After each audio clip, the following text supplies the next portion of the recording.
नमस्कार मंडळी, आपला महाराष्ट्राच्या आजच्या भागात तुमचं सगळ्यांचं खूप खूप मनापासून स्वागत. आणि कार्यक्रमाच्या अगदी सुरुवातीलाच एक आनंदाची बातमी, ते म्हणजे कोविडचं संकट हळूहळू टळतंय. पण हां, कोविडने आपल्याला जे शहाणपण शिकवलंय ते असं विसरून चालणार नाही. Let this be a promise to ourselves.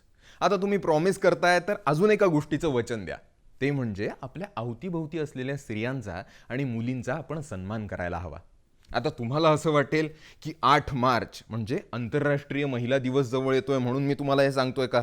तर तसं नाही. खरं तर स्त्रियांचा सन्मान हा आपण नेहमीच करायला हवा.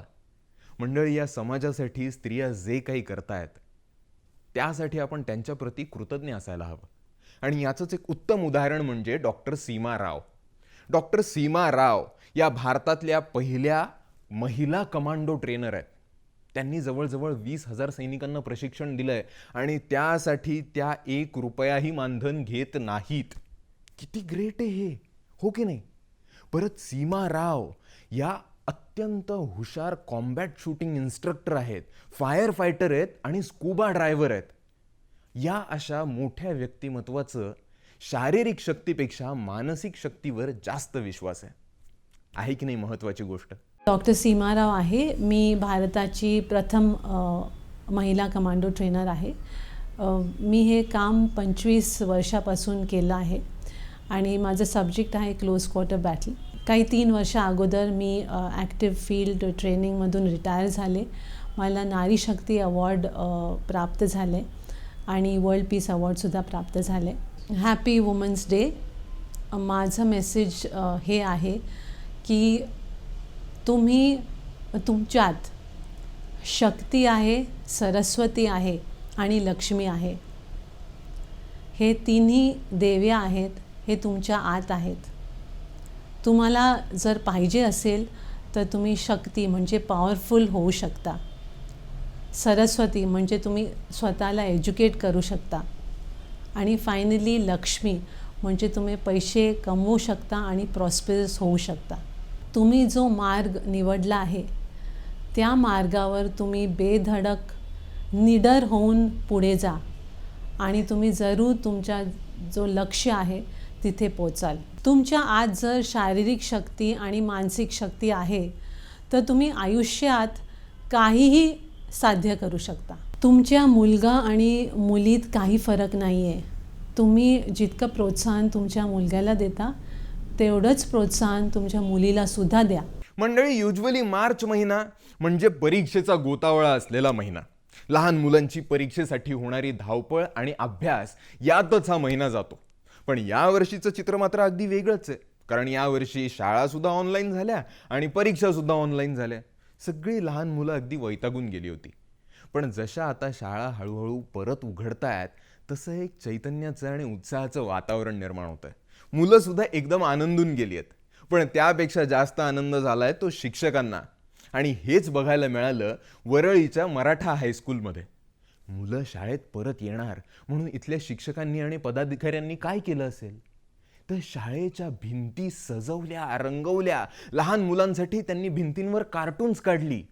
मुलं शाळेत आली तशी त्यांनी औक्षण केलं, मुलांना चॉकलेट, फुलं दिली आणि मुलांची आवडती गाणी लावली. किती उत्साहाची आणि आनंदाची बातमी आहे ही.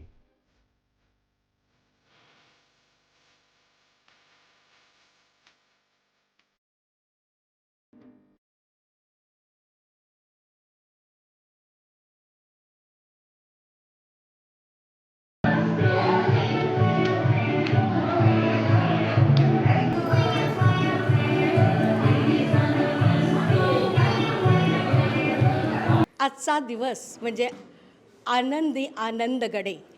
कारण ही छोटी चिमुकली पावलं म्हणजेच 3 ते 4 वर्षाची मुलं आज पहिल्यांदाच शाळेमध्ये येत आहेत आणि त्यांच्या स्वागतासाठी त्यांना या शाळेमध्ये आल्यानंतर आनंद वाटावा आणि म्हणूनच मिकी माऊस, छोटा भीम अशा कॅरेक्टर्स या ठिकाणी आम्ही उभे केले आणि त्यांनी मुलांना चॉकलेट्स, फुलं वाटून त्यांचं स्वागत केलं आहे. लहान मुलांचं त्यांच्या वर्गशिक्षकांनी औक्षण केलेलं आहे आणि मुलं नंतर वरती वर्गात आले. हा जो वर्ग आहे तो संपूर्ण मुलांच्या वयोगटाचा विचार करून हा सजवलेला आहे. या ठिकाणी मिकी माऊस ही थीम वापरलेली आहे. मग हा मिकी माऊस मुलांना वनस्पतींमध्ये, प्राण्यांमध्ये, मोरामध्ये कसा दिसतो याचं चित्रण या ठिकाणी केलेलं आहे. मुलं वर्गात आल्यानंतर त्यांना अभ्यासाचा कंटाळा येऊ नये, पालकांची लगेच आठवण येऊ नये म्हणून ही सर्व तरतूद आमच्या संस्थेचे अध्यक्ष श्री गुजरसाहेब, उपाध्यक्ष श्री DS कदम साहेब यांनीही खूप मोलाचं या ठिकाणी काम करून मुलांच्या सर्वांगीण विकासाकडे लक्ष दिलेलं आहे. आज आमची ही शाळा संस्था जी आहे एका छताखाली मुलांना सर्वांगीण विकास कसा होईल याकडे खूप लक्ष केंद्रित केलेलं आहे. मुलांसाठी, मोठ्या मुलांसाठी मोठी प्रयोगशाळा आहे, तसंच छोट्या मुलांसाठी छोटी लॅब तयार केलेली आहे. त्याचबरोबर डिजिटल वर्ग तयार केलेले आहेत. स्वतंत्र लायब्ररी, वाचनालय मुलांसाठी तयार केलेलं आहे. स्पोर्ट्स रूम आहेत. विविध कला दालनं या ठिकाणी केलेली आहेत. नृत्य, नाट्य, शास्त्रीय नृत्य, सर्व कला मुलांना या एका छताखाली देऊन त्यांचा सर्वांगीण विकास कसा होईल याकडे संस्थेचं लक्ष जास्त प्रमाणात केंद्रित करण्यात आलेलं आहे. 2 वर्षाच्या प्रदीर्घ कालावधीनंतर आता ही शाळा सुरू भरत आहे. या शाळेचं संपूर्ण लहान मुलांची भरवताना आम्ही नुसती लहान मुलांचा विचार न करता ही मुलांचा विकास कला विभागात, कला, क्रीडा व सायन्स आणि टेक्नॉलॉजीमध्ये कसा व्हावा ह्यासाठी आम्ही परिश्रम करत आहोत. आज मी पालकांना या निमित्ताने विनंती करतो की त्यांनी त्यांची पाल्य आमच्या सहकारी शिक्षण विकास मराठा हायस्कूल व SVS इंग्लिश हायस्कूलमध्ये भरती करावी. आज ही शाळा मुलांना कमीत कमी याच्यामध्ये जास्तीत जास्त विद्यादान प्रदान करत आहे. आमच्या इथे काही शिक्षक जे आहेत, वाळिंजकर मॅडम, या कला क्षेत्रामध्ये प्रावीण्य आहेत. कारण मराठा हायस्कूलने जी पारितोषिक मिळवली आहेत ही त्यांच्यामुळे मिळालेली आहेत. त्याचबरोबर निगम मॅडम आमच्या ज्या आहेत की स्काउट अँड गाईडला राष्ट्रीय पुरस्कार ह्या विद्यार्थ्यांना इथे मिळालेला आहे. त्याचबरोबर इंग्लिश मिडियमला मुख्याध्यापक हनुमान सर आहेत की जे खूप कष्ट घेत आहेत या शाळेसाठी. शाळेचं एक धोरण आहे की मुलांना जास्तीत जास्त टेक्नॉलॉजीमध्ये कसे प्रावीण्य करावेत या पद्धतीने आम्ही करत आहोत. आज आपण पहिलाच दिवस आहे मुलांचा. जवळपास कोरोना महामारीनंतर जवळपास 2.25 वर्षानं ही मुलं एकत्र येत आहेत आणि शाळेत सुरू झालेली आहेत. त्यांना व्यवस्थितपणे रिसीव्ह करावं, त्यांना आनंद वाटावा शाळेत येण्यासाठी किंवा त्यांना उत्साह वाटावा याकरता आम्ही हे सगळं तयार करून घेतलं आहे. शाळेला कलर केला आहे, शाळा संपूर्ण सॅनिटाईज करून घेतलेली आहे. त्याचबरोबर आम्ही प्रत्येक रूम कलर करून घेतला आहे, साफ केलेलं आहे, सगळं धुवून घेतलेलं आहे शाळा सगळ्या तऱ्हेनं. आणि जास्तीत जास्त मुलांना आता जी सुरुवात आहे ती उत्साहानं व्हावी मुलांची याकरता आम्ही हे सगळं केलेलं आहे.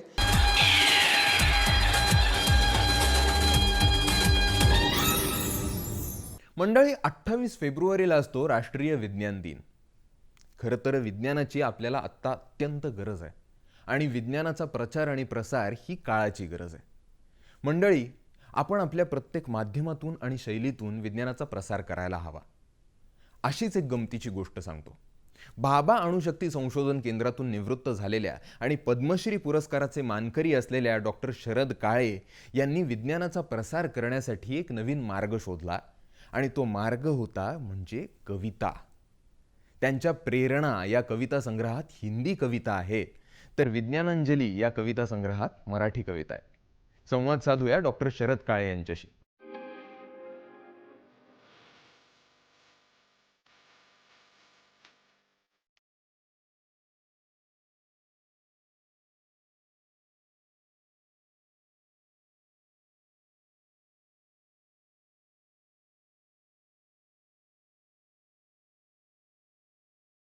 विज्ञान प्रसार करण्यासाठी अनेक लोकांनी अनेक मार्ग चोखाळले.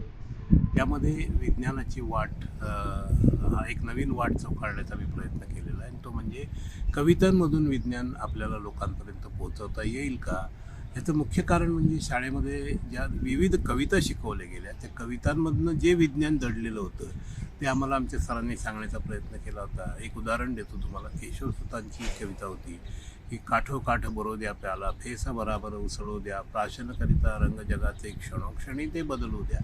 त्याच्यामध्ये जो पेला आहे, त्याच्यामध्ये पेय आहे, ते विज्ञानाचा पेला आणि विज्ञानाचं पेय आहे.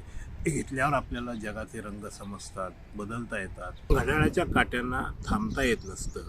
आपलं आयुष्य त्याच्याशी जोडलेलं असतं. आपण थांबलो तरी घड्याळ थांबतच नसतं. चालताना ते कधीच अडखळत नसतं. वाटेवर चालताना ध्येय असावं लागतं.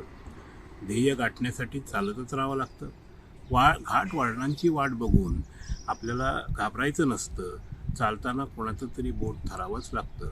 व्यसनांच्या अधीन कधीच व्हायचं नसतं. ध्येय गाठायचं असलं तर व्रत पाळावंच लागतं. अभ्यास करणं कधी थांबवायचं नसतं. वेळ दवडणं तर कधीच परवडणारं नसतं. आयुष्याच्या परीक्षेत ऑप्शनला काहीच नसतं. प्रश्नपत्रिकेला सामोरं जावं लागत असतं. जगण्यातील विज्ञान समजून घ्यावं लागत असतं. विज्ञानाच्या साथीनेच जगायचं असतं. विज्ञान म्हणजे तसं अवघड काहीच नसतं. साधं आणि सोपं असं ते गणित असतं. गाठ नीट उकलली तर सुटणं अवघड नसतं. नीट नाही खेचली तर मात्र काही खरं नसतं.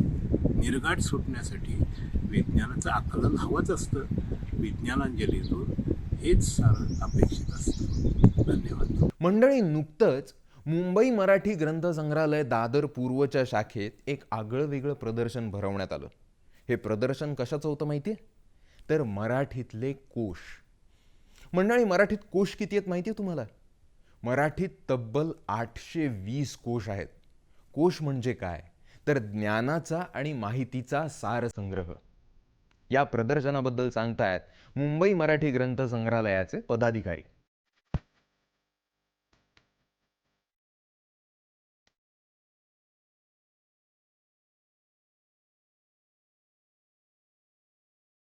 नमस्कार. 27 फेब्रुवारी कुसुमाग्रजांचा जन्मदिवस हा मराठी भाषा गौरव दिन म्हणून साजरा केला जातो. तर या निमित्ताने मुंबई मराठी ग्रंथसंग्रहालय दादर पूर्व येथील संदर्भ विभागात आम्ही निवडक कोश वाङ्मयाचं प्रदर्शन लावलेलं आहे. तर या प्रदर्शनाचा लाभ सगळ्यांनी घ्यावा अशी आमची इच्छा आहे. याच्यामध्ये निवडक कोश अगदी मोल्सवरचा पहिल्या कोशापासनं 1893चा पहिल्या कोशापासनं सगळे निवडक कोश आम्ही इथे वाचकांच्या आणि अभ्यासकांच्या माहितीसाठी लावलेले आहेत.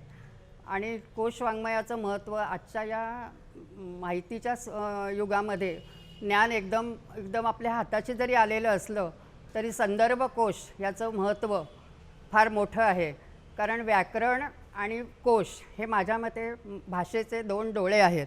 आणि व्याकरणामुळे आपल्याला भाषेची घडण आणि सौष्ठव कळतं, तर कोशामुळे ज्ञानसंग्रहातलं ज्ञान आपल्याला जाणून घेता येतं. त्यामुळे कोश वाङ्मय हे कधीही न संपणारं चिरंतन असं वाङ्मय आहे आणि त्याचा लाभ ह्या सगळ्यांनी घ्यावा या प्रदर्शनाचा, अशी माझी सगळ्यांना विनंती आहे.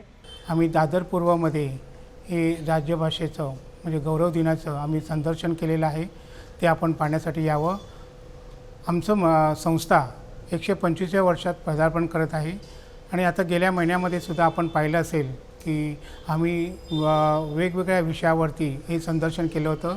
लता दिदींचं केलं होतं आम्ही, त्याच्यानंतर छत्रपती शिवाजी महाराजांच्या याच्यावरती केलं होतं. आणि आता आम्ही राज्यभाषा मराठी अभिजात याला मिळावं या प्रक्रियेला आम्ही साथ देण्यासाठी हे संदर्शन केलेलं आहे. ते सगळ्यांनी या सह्याद्रीच्या चॅनलच्या माध्यमातून मी सर्वांना विनंती करतो की तुम्ही येऊन हा अमूल्य जो आमचा ग्रंथ ठेवा आहे त्याचा तुम्ही लाभ घ्यावा. नमस्कार. मुंबई मराठी ग्रंथसंग्रहालय दादर पूर्व येथे मराठी भाषा संवर्धनासाठी आणि संरक्षणासाठी एक सुंदर असं ग्रंथप्रदर्शन कोशवाङ्मयाचं भरवलेलं आहे. याचा उद्देश असा आहे की जे मराठीचा अभ्यास करणारे आणि मराठी जगवण्यासाठी बोलतात ते मात्र अशा ग्रंथापर्यंत पोचत नाही. आणि तो पोचवण्यासाठी हे संदर्शन असं शब्द दिलेलं आहे, पण संदर्शन शब्दही लोकांना माहिती नाही आहे. तो माहिती व्हावा आणि नक्की हा साठा काय आहे, आपल्याकडे असलेला ठेवा काय आहे, तो जास्तीत जास्त लोकांपर्यंत पोचावा अशी आमची त्यांना नम्र विनंती आहे. मुळात एक आणखीन खेदजनक गोष्ट अशी की सगळे मराठी भाषा वाचवायची म्हणून बोलतात, मराठी राजभाषा व्हावी म्हणून बोलतात, मात्र असं होतं आहे की लेखकही आपली पुस्तकं या ग्रंथालयापर्यंत किंवा जी साधनं जोपासतात अशा संस्थांपर्यंत देत नाही. मुंबई मराठी ग्रंथसंग्रहालय हे महाराष्ट्राचा मानबिंदू असणारं ग्रंथसंग्रहालय आहे आणि आमच्या इकडे तुम्ही बघाल तर ज्याला सोन्याची किंमत आहे असा ग्रंथसाठा आहे. आणि मराठी वाचकांना आणि जे रसिक आहेत त्यांनाही अशी विनंती आहे की आपल्याकडे असलेली जी काही साधनं आहेत ती आमच्यापर्यंत पोचवावी, म्हणजे अशा संदर्शनाच्या माध्यमातून आपण अधिकाधिक ज्ञान लोकांना देऊ शकू. आपण दुर्मिळ साधनं म्हणजे त्याला दोलामुद्रित म्हणतोय किंवा जे अमूल्य ग्रंथ आहेत ते बाहेर बाजारात उपलब्ध नाही आहेत, ती आपल्याकडे आहेत. आणि अशा प्रकारचं जर आपल्याकडे काही हस्तलिखित आणि त्याला साधनं म्हणतो किंवा जे मौल्यवान साठा आहे तो आमच्याकडे दिला तरी आम्ही त्याचा संग्रह करू शकू. आणि एक पुस्तक प्रकाशनाचा नियम आहे की जसं ह्या अशा संदर्भाच्या लायब्ररी ग्रंथसंग्रहालय आहेत आमच्यासारख्या, त्यांना ते एक प्रत लेखकांनी प्रकाशित केल्यावर दिलं पाहिजे. पण असं आम्हाला दिसून आलं की प्रकाशन होतं पण आमच्यापर्यंत ती पुस्तकं पोचली जात नाही.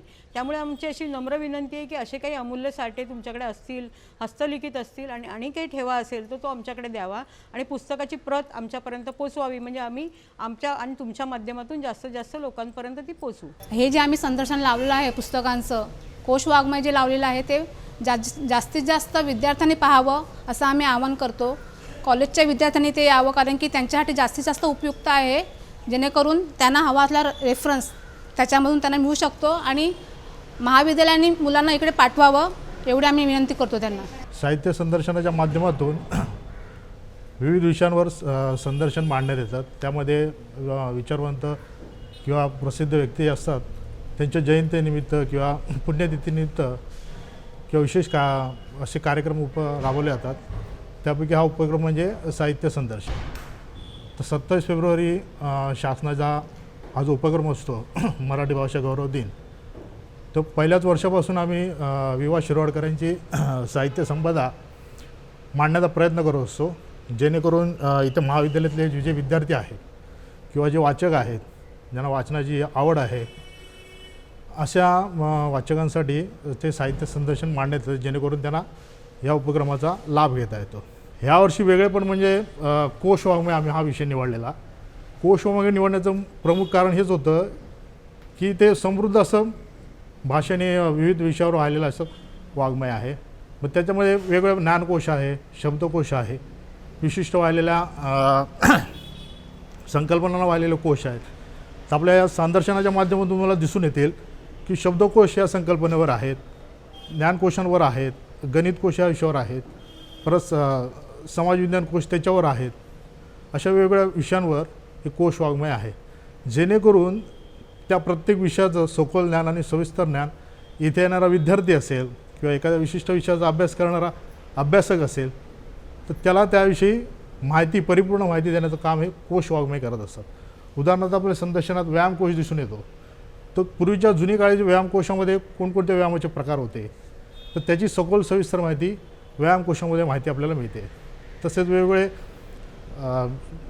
भारतीय सरिता कोश आहे. त्या भारतीय सरिता कोशामध्ये भारत देशातल्या ज्या काही नद्या आहेत त्या नद्यांविषयी आपल्याला माहिती मिळते. थोडक्यात सांगण्याचं तात्पर्य काय आहे की जास्तीत जास्त माहिती वाचकांपर्यंत या संदर्भ विभागाच्या माध्यमातून लोकांपर्यंत कशी पोहोचवता येईल हा प्रमुख उद्देश होता आणि त्या उद्देशाने आम्ही कोश वाङ्मयाचं संदर्शन करण्याचं ठरवलं आहे, जेणेकरून जास्तीत जास्त वाचक येऊन या कोशांचा लाभ ते घेऊ शकतील. मंडळी, रोजच्या व्यवहारात कोशाचा संग्रह हा संशोधक, अभ्यासक आणि व्यासंगी लोकांना एक संदर्भ साधन म्हणून आवश्यक ठरतो आणि याबद्दल सांगतायत चित्रा पिंगे वाघ. कोश म्हटलं की आपल्याला पटकन आठवतो तो आपल्या घरात असणारा शब्दकोश. त्याच्या पलीकडे जाऊन संस्कृती कोश, विज्ञान कोश किंवा विश्वकोश, कन्याकोश हे शब्द आपल्या कानावर आलेले असतात किंवा काही निमित्ताने आपण ग्रंथालयात ते चाललेले सुद्धा असतात.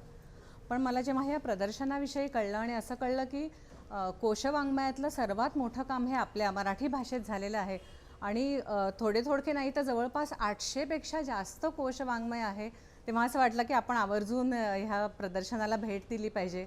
आणि इथे आल्यावर कळलं की असा विषय नाही की ज्याच्यावरती लोकांनी आपलं संपूर्ण आयुष्य नाही वाहून घेतलं आहे. म्हणजे नदीवरती वेगळा कोश आहे, लहान मुलांनी विज्ञानाकडे कसं बघावं ह्याच्यासाठी कोश आहे, तत्त्वज्ञानावर तर इतक्या प्रकारचे कोश आहे. म्हणजे तो थोडासा माझ्या आवडीचा विषय आहे म्हणून बघितलं तर संस्कृतमधला मीमांसा शास्त्रामध्ये कैवलानंद सरस्वतींनी लिहिलेला प्राचीन कोशापासून ते आत्ता अगदी ताजा आपल्याला सर्वांना माहिती आहे मारुती चितमपल्लींच्या पक्षी कोशापर्यंत इथे सगळे कोश बघायला मिळाले. विभा देशपांडेंनी नाटकांवरती लिहिलेला मराठी नाटकांवरचा कोश, त्याच्यावर कुसुमाग्रजांची त्याला सुंदर प्रस्तावना, असं खूप वेगळ्या प्रकारचं वाङ्मय इकडे बघायला मिळालं आणि खरोखर आपल्या भाषेचा अभिमान वाटावा. आणि ह्या सगळे कोशकार जे आहेत त्यांनी इतक्या काटोकोक, म्हणजे मला असं वाटतं की एकेका कोशासाठी एकेका माणसाने आपलं आयुष्य वाहून घेतलं आहे. तर असा इतका समृद्ध वारसा आपल्याला इकडे बघायला मिळाला. त्याबद्दल मी मुंबई मराठी ग्रंथालयाच्या दादर शाखेचे खरोखर आभार मानते की त्यांनी खूप मोठं काम केलं आणि त्याची आम्हाला जाणीव करून दिलं की असा आपला समृद्ध वारसा आहे.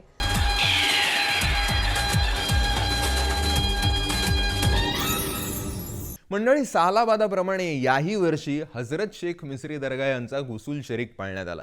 या ठिकाणी पवित्र कुराण शरीफचं पठण केलं गेलं आणि या सोहळ्यात सर्व जाती धर्मातले लोक सहभागी झाले. कव्वाली आणि लंगर यांचंही आयोजन केलं गेलं होतं. शेख मिसरी रहमतुल्लाह का आस्थाना जो आप देख रहे हैं, ये सदियों से जो है वडाला में मकान और गुसूल शरीफ के सिलसिले में ये जो आपको बताया जा रहा है, आज हजरत का गुसूल शरीफ 14 रजब मुरज्जब को ये गुसूल शरीफ मनाया जाता है. गुसूल शरीफ इनकी विसाल की तारीख है, रजब के महीने में है 14 तारीख. अंग्रेजी तारीख कोई भी आ जाए, 14 तारीख जो है वो रजब के महीने की होती है, ये आपके विसाल की तारीख. और गुसूल शरीफ में अकीदतमंद लोग दूर दूर से आते हैं. अतर की शीशी में खुला पानी से गुसूल दिया जाता है. मुसलमान तो काफ़ी आते हैं, लेकिन गैर मज़हब के लोग भी जो अकीदतमंद है वो आते हैं और उनकी मन्नतें पूरी होती हैं. यहाँ पर जो आते हैं, अल्लाह और उसके हबीब के सदक़े में वलियों के आस्थाने पर जो है वो मन्नतें मांगी जाती है और मन्नतें पूरी होती हैं. और शेख मिसरी रहमतुल्लाह अलैह के आस्थाने में खास बात तो ये है कि यहाँ पर जो है एक तराजू है जो बाहर रखा गया है और कहते हैं कि जो औरत बांझ होती है, शायद उसको औलाद नहीं भी होती है और वो यहाँ आके मदद मांगती है, अल्लाह ताला जो है उन्हीं के अल्लाह ताला के ज़रिए जो है वो साहिब औलाद होती है और औलाद होती है. यहाँ पर मिस्री में जो है बच्चों को खोला जाता है. इस तरह से मन्नतें मांगती हैं माएँ जिनको औलादें नहीं होती, तो जब भी उनकी औलाद होगी तो यहाँ पर आगे इस आस्थान में मिस्री से बच्चे को खोल दिया है और अल्लाह माशाल्लाह वलियों के करम से वो साहिब औलाद हो जाती है. और ऐसे कई करामात हैं हज़रत शेख मिसरी.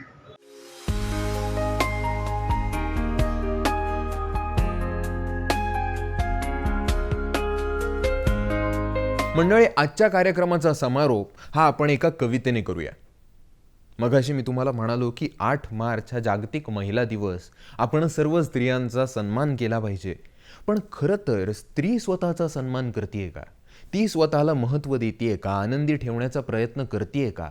आणि ती करत नसेल तर ही आपली जबाबदारी आहे की आपण तिला ही गोष्ट लक्षात आणून दिली पाहिजे. अमृता प्रीतम एका कवितेत म्हणतात की जिथे कुठे स्वतंत्र आत्म्याची झलक दिसेल, समजा की तेच माझं घर आहे. आणि अशाच धर्तीवर कवयित्री मृणालिनी वनारसे म्हणतीये, अजून एक डोंगर चढेन, अजून एका नदीला भेटेन. ऐकूया. अजून एक डोंगर चढेन, अजून एक डोंगर चढेन, अजून एका नदीला भेटेन, अजून एका झाडाखाली मध्यान्नीचा ताप विसरेन, अजून एक गुंफा पाहीन, अजून एक शिल्प निहाळेन, गार काळ्या अंतरंगी थोडी अजून विरघळून जाईल,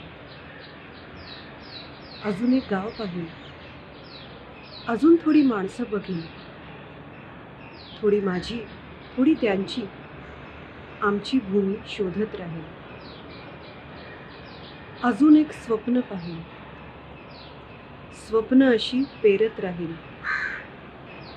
अजून एक स्वप्न पाहीन, स्वप्न अशी पेरत राहील, माती जशी थोडी जुनी थोडी नवी होत राहील. मंडळी, आपला महाराष्ट्राच्या आजच्या भागात एवढंच. पण जाण्याआधी एक महत्त्वाची सूचना. कोरोनाचे निर्बंध जरी कमी होत असतील तरी भीती अजून पूर्णपणे टळलेली नाही. तेव्हा करोनाच्या सर्व नियमांचे पालन करा, हात सतत सॅनिटाईज करत राहा, मास्क वापरा आणि आपल्या कुटुंबियांची काळजी घ्या. भेटूया आपला महाराष्ट्राच्या पुढच्या भागात आणि बघत राहा सह्याद्री वाहिनी. अजून एक डोंगर चढेन, अजून एक डोंगर चढेन, अजून एका नदीला भेटेन, अजून एका झाडाखाली मध्यान्नीचा ताप विसरेन, अजून एक गुंफा पाहीन, अजून एक शिल्प निहाळेन, गार काळ्या अंतरंगी थोडी अजून विरघळून जाईल,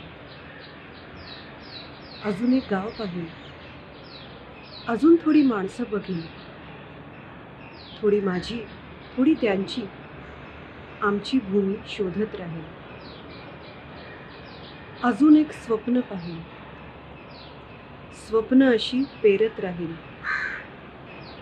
अजून एक स्वप्न पाहीन, स्वप्न अशी पेरत राहील, माती जशी थोडी जुनी